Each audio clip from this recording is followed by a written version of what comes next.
Welcome to another edition of Fourth and Pain, the only football and pro wrestling show to be hosted by an NFL player and a weight loss champion. That's Redskins defensive end Adam Carriker. You're listening to Fourth and Pain. Now is not the time for fear. That comes later.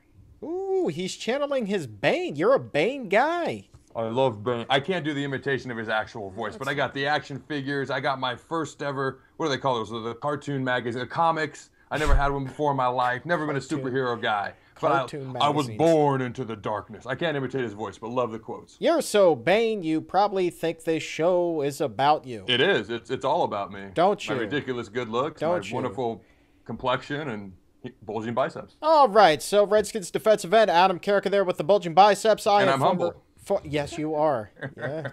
And Bane. Former wrestling announcer, weight loss champion Chuck Carroll here. Be sure to give the show a follow at Fourth and Pain, where you'll find brand new content each and every weekday at 1 p.m. Eastern. If you miss it, you miss a whole heap, my friend, like today. Today, Adam, we are going to be talking about our NFL picks. We've got 5 games that we're going to be picking, including the Green Bay Packers at the Washington Redskins. That's coming up in just a few minutes. But what an interesting week it was for Fourth and Pain. You know, I'd say about 6-7 hours before the Monday Night Football game, you made yourself a little national television appearance on the Fox Business Network, huh? Well, you know, normally we'd have an interview this week, but I'm such a star, I'm such a stud that I was able to. Well, yes, no, I'm just kidding. I was able to grace the Fox Business Channel for about 5 minutes. I extended my segment a little bit longer because they liked what was going on. I went on, talked a little football. They asked me, of course, about the Redskins name. Everyone wants to know about that. And they asked about player safety, the NFL rules, about my rehab and things of that nature. I had to wear a suit.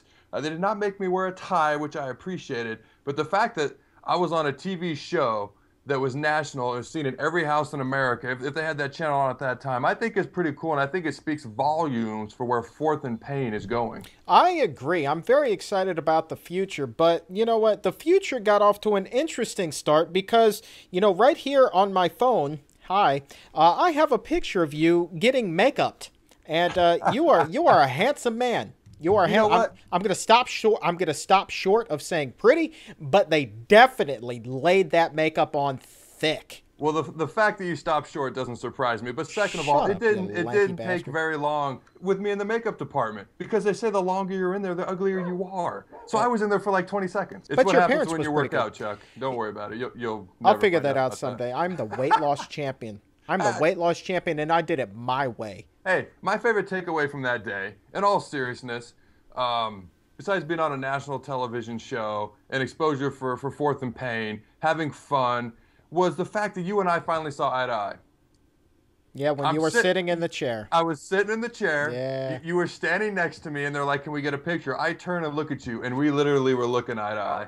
Well, it's not for once we saw eye to eye, Chuck. It's not my fault. You're overgrown. But anyway, look, very cool appearance in all seriousness. Check it out on fourthandpain.com. You actually got to flex your business degree muscles. You got one of those from Nebraska. So very cool stuff. You held your own, and you held your own in an interview with a guy with a British accent. Very cool, very interesting, just kind of like this show. But you know what? The media blitz didn't stop there, okay? It began the night before when you had yourself an appearance with WWE broadcasters JBL and Michael Cole on their radio show. Yeah, their national podcast. It was very cool because you contacted me that Michael Cole wanted to do a show with me, and then we were texting back and forth setting up the time. And we talked football, we talked a little WWE, and then the next day I went on Fox News. By the way, thank you to Doug Eldridge. In all seriousness, thank you for setting that up. And in all seriousness, it was a huge honor. And I hope to do more of these things. And as far as JBL and Michael Cole, thank you guys as well. Had a lot of fun. I poked a little fun at JBL for being a Cowboys fan. I think we were able to look beyond our differences, I believe. He did not rub in this past weekend, which I really appreciate. He was very gracious about that. I actually dropped a bombshell that I'm a Michael Cole fan, which JBL was not a fan of. But then I talked about my favorite Michael Cole moment, which is when he came out, I forget which WrestleMania, but he came out looking like the 40-year-old high school wrestler. He came out in the orange tights and the headgear. And I was like, well, you know what? That's one of my favorite storylines ever. I'm not going to say you look like a bodybuilder, but I love the way you came out and the way that looked. The 40-year-old high school wrestler was awesome. Hey, well, you can check that out at the Layfield Report. That's layfieldreport.com. We've also put a link up to that at fourthandpain.com. Very cool interview. And I do believe at one point you kind of had him convinced to come around and be a Redskins fan. If I'm not mistaken, you kind of had him change his allegiance.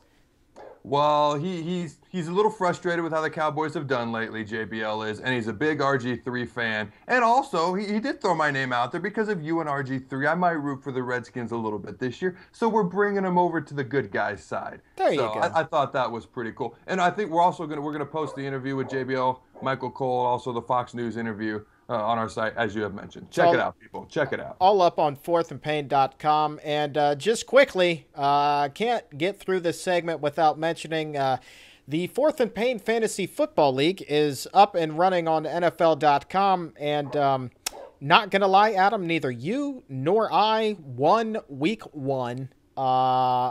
For me, I didn't think it was going to be very pretty at all, but I only lost by like 15 points, and you put up a respectable showing, but still lost. I'm telling you this, don't rule us out yet. We're coming for you. We are going to be in that title game. It's going to be you, it's going to be me, and then it's just going to be me, Chucky C. Holla. Nice. Thank you. I got to be honest, I don't know much about fantasy football. I've never done it before. I've been invited. I mean, just to log in today when I wanted to check how I did, I had to call you. I'm like, dude, how do I log in? What do I do? But I'm having fun. I'm learning how to do it. Being in charge of a roster is kind of interesting. And all that really matters is that you got 132 fantasy points and I got 139, which means I kicked your candy ass. But it doesn't matter because we're playing in separate games anyway, buddy. It does matter. I got bragging rights, buddy. You've got no bragging rights. Get out of here. You can't brag until I beat you, and then you can brag that you were beaten by the best. So how about them apples? That makes no sense. That sounds like a really bad old Bret Hart promo. No, well, it sounds to me. Yes, drink your milk and take your vitamins. That's Hogan. I think you're a little confused. It's all the damn same. All right, so listen, let's pick some games here before we wrap things up here on Fourth and Pain. Here's the deal. We've got 5 games that we're going to pick. We're going to start with the big one, San Francisco 49ers at Seattle Seahawks. Big-time NFC West showdown. 49ers got to be feeling good. That victory over the Green Bay Packers, can they carry that up against a tough 12th man in Seattle? I was surprised to see that Seattle was favored, and then you pointed out to me that it was in Seattle. It's the home field advantage, where last year Seattle kind of blew the 49ers off the field. I don't think there's going to be a blowout this year. Close defensive battle. I got the 49ers winning this one in a close struggle. You know what? I'm going to agree. And beyond that, I'm going to go so far as to say that this game is going to be very indicative for the rest of the season in that division. I think that the 49ers will win, but if the Seahawks do, then I think that they're going to be the team to beat. Basically, this one is very, very, very important, even though it's just week 2. Second game, the Manning Bowl. Peyton coming east to face Eli, Denver Broncos, New York Giants in the Meadowlands. Adam Carriker, your pick. You got to go Broncos with this one. 7 touchdowns from Peyton last week. Eli, I mean, he's capable of a likewise performance, but I got to go Broncos. You know what? I'm going to agree as well. The elder Manning just seems to upset the younger brother, and that's just how it should be anyway. The Denver Broncos looked damn good in that opener against the Baltimore Ravens, by the way. And then the New York Giants, you know, they had their moments in Dallas, but came away with the big L anyway. So the Broncos also, they had that Thursday night game, so they got a couple extra days for this one too. It's huge. Everything says Denver. Give me your lock pick of the week, Adam Carriker.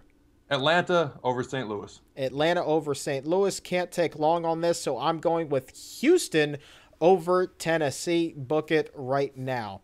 Upset pick of the week. I know mine is just going to chap some Royal Redskins behinds around here, but we're going to start with you, Adam Carriker.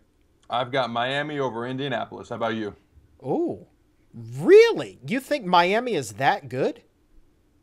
I just looked at the point spread, and it was like a 2-point difference, and I figured Miami made a lot of upgrades this offseason. It could go either way, but I just went with Miami. You ready for this one? Dallas Cowboys 2-0 to start the year. They're going to upset the Kansas City Chiefs. Chiefs are 3-point favorites. Wow. Wow. Hey man, you know what? It's. Is your girlfriend standing behind you with the baseball bat? Is she threatening to kick your ass again? She is not, but I don't want to repeat that dry spell. Or she's got the whip though. I know you're whipped. She probably literally has the whip. We don't play those games. All right, quickly, here we go. Final pick: Redskins, Packers. Adam, if you pick anything other than the Redskins, you're a failure at life. Well, whatever. You know what?